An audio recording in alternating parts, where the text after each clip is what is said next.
Olá, hoje a nossa análise aprofundada vai mergulhar na hidrografia, olhando bem de perto para os rios. Oi, um tema fundamental em geografia, né? Com certeza. E super importante para quem está aí na preparação para o Enem e outros vestibulares.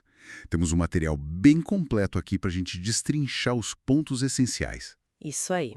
Preparados para entender de onde vêm, como se comportam, por que são tão vitais?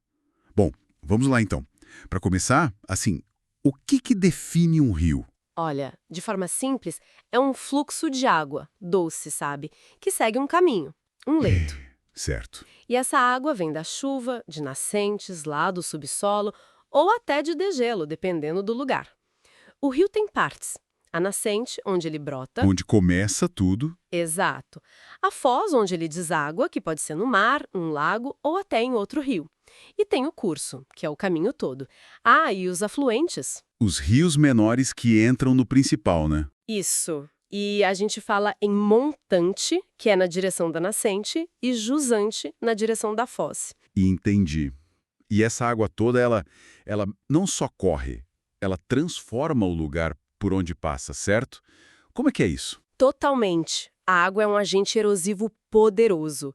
Lá perto da nascente, onde geralmente é mais inclinado, a água corre mais rápido com mais força. Aham. Aí ela escava o vale, deixando ele mais fundo e estreito, tipo num formato de V. Faz sentido. Mas conforme o rio vai descendo para áreas mais planas, ele perde velocidade, perde energia. Aí, em vez de cavar tanto, ele começa a depositar os sedimentos que carregava. Ah, E o vale vai ficando mais largo. É nessa fase que podem surgir os meandros, sabe? Aquelas curvas bem sinuosas que o rio faz. legal. E falando no fluxo de água, nem todo rio corre o ano inteiro, né? Não mesmo. Temos os rios perenes, que têm água o tempo todo, o ano todo. E temos os intermitentes, ou temporários. Que secam de vez em quando. Exatamente. Secam numa parte do ano, geralmente na estação seca. Isso é muito comum, por exemplo, lá no semiárido do Nordeste brasileiro. Uma realidade importante de conhecer. E tem um conceito que parece interessante, ligado ao fundo do rio, o tal VEG. O que é isso? Ah, o tal VEG. Imagina uma linha lá no fundo do rio que une os pontos mais baixos do leito. Tipo meio mais fundo. Isso, como se fosse a espinha dorsal do canal do rio. É por onde a água corre com mais força, geralmente. Além de ser importante para a geografia física, o tal VEG muitas vezes é usado para definir fronteiras, sabe? Ah, tipo quando um rio divide dois países? Exatamente. Muitas fronteiras naturais são definidas pelo tal VEG do rio. Interessante. Bom, e a quantidade de água? Ela varia, né? Durante o ano. Isso leva aos regimes fluviais, certo? Perfeito. Regime fluvial é justamente isso. Como a vazão do rio, a quantidade de água varia ao longo das estações. Tem épocas de cheia, com muita água, e épocas de vazante, com menos água. E o que influencia isso? O clima? Imagino. Principalmente o clima. Se a água vem mais da chuva, é um regime pluvial. Se vem do derretimento de neve, como em altas montanhas, é um regime nival. Entendi. Nível por causa da neve. Isso.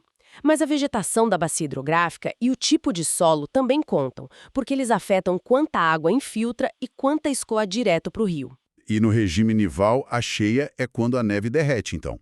Tipo na primavera ou verão. Geralmente sim. O Rio Colorado, lá nos Estados Unidos, é um exemplo clássico de regime nival. Já no pluvial, que é o mais comum no mundo e no Brasil, as cheias acontecem na estação chuvosa. O rio Níger, na África, por exemplo. E aqui no Brasil, como quase tudo depende da chuva, deve ter uma variedade grande de regimes, né? Isso é ponto-chave para as provas. Com certeza absoluta. O Brasil é enorme e tem climas muito diferentes. Olha só, na Amazônia temos o regime equatorial. Chove muito o ano todo, então o rio Amazonas e seus afluentes são gigantescos, sempre com muita água. Sempre caudalosos. Exato. Aí, na maior parte do país, predomina o regime tropical. Esse tem uma estação chuvosa bem definida, no verão, que é quando vêm as cheias, e uma estação seca, no inverno, com a vazante. É o caso do Rio Paraná, do São Francisco. A maioria, então. A maioria. Mas tem mais. No Nordeste, no polígono das secas, temos o regime semiárido, com aqueles rios intermitentes que a gente falou. Que secam. Isso. Já lá no sul, o clima é subtropical. As chuvas são mais bem distribuídas ao longo do ano. Então, os rios, como o Jacuí, têm uma vazão mais constante, sem cheias e vazantes tão extremas. É o regime subtropical. Nossa, quanta variedade. E tem até regime misto. O próprio Amazonas é um exemplo. Ele é equatorial, por causa das chuvas na maior parte da bacia, mas a nascente dele é nos Andes. Ah, então pega a água do degelo também? Pega a água do degelo andino, então ele combina características. Perceber essas ligações entre clima e regime fluvial é fundamental para entender a geografia do Brasil.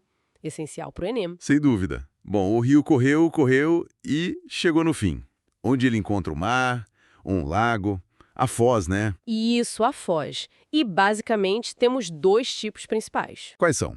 Pode ser uma foz em estuário, é quando o rio deságua por um canal único, geralmente largo e que sofre bastante influência das marés.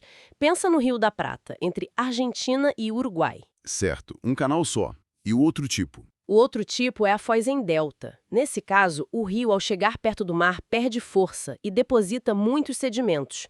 Aí ele se divide em vários canais, como se fossem os dedos de uma mão, formando um terreno meio triangular. Ah, como no rio Nilo, no Egito. Perfeito. O Nilo é o exemplo clássico de delta. Aqui no Brasil, o rio Parnaíba também tem uma foz em delta bem bonita. E o Amazonas, com aquele monte de água e ilhas na foz? Então, o Amazonas é tão gigante que a foz dele é considerada mista. Tem características de estuário, com um canal principal enorme e influência das marés, mas também tem muitas ilhas e canais formados pelos sedimentos, lembrando um delta. É um caso especial. Entendi. Para fechar essa parte de conceitos, para onde vai toda essa água que corre nos continentes? Como a gente classifica isso? A drenagem. Exatamente, a classificação da drenagem. A mais comum é a exorreica. Exo significa para fora. Ou seja, o rio corre para o exterior, para o oceano. Como a maioria dos nossos rios aqui no Brasil. Sim, a grande maioria. Mas existe também a drenagem endorreica. Endo é para dentro. Nesse caso, o rio deságua num lago ou mar interior, que não tem saída para o oceano. Tipo os rios que alimentavam o mar de Aral lá na Ásia Central. Ah, interessante. Tem mais tipos? Tem sim. Em regiões muito áridas, desertos extremos, pode nem existir uma rede de rios definida. A água da chuva evapora ou infiltra muito rápido. A gente chama isso de drenagem arreica, sem rios. E ainda tem a criptorreica. Cripto, escondido. Isso, rios subterrâneos, que correm em cavernas, por exemplo. E falando em água subterrânea, isso conecta com os aquíferos, né? Aqueles reservatórios enormes. Perfeitamente. Os aquíferos são fundamentais. Guardam a maior parte da água doce e líquida do planeta, sabia? Eles alimentam muitas nascentes de rios e são essenciais para o nosso abastecimento de água. Tá tudo conectado. Muito bom. Então, para quem está focado nos estudos, o essencial é pegar bem as partes do rio, nascente, foz, curso, afluentes, a diferença entre perene e intermitente. Os regimes fluviais, principalmente os do Brasil, e como eles se ligam aos climas: equatorial, tropical, semiárido, subtropical, misto. Os tipos de foz, estuário e delta, e saber diferenciar. E, claro, entender para onde a água vai com a classificação da drenagem. Exorreica, endorreica, etc. Exato, são ferramentas para ler mapas, interpretar paisagens e, claro, para mandar bem nas questões de geografia. Com certeza. E fica uma reflexão, né? Se os rios são tão ligados ao clima, como será que essas mudanças climáticas que a gente tanto ouve falar estão afetando esses regimes todos, especialmente aqui no Brasil? Será que as cheias e secas estão mudando? É um ótimo ponto para se pensar e pesquisar mais. Algo bem atual. Com certeza. Bom, esperamos que essa análise detalhada dos rios tenha ajudado a clarear as ideias. Esperamos que sim. Obrigado pela companhia e até a próxima.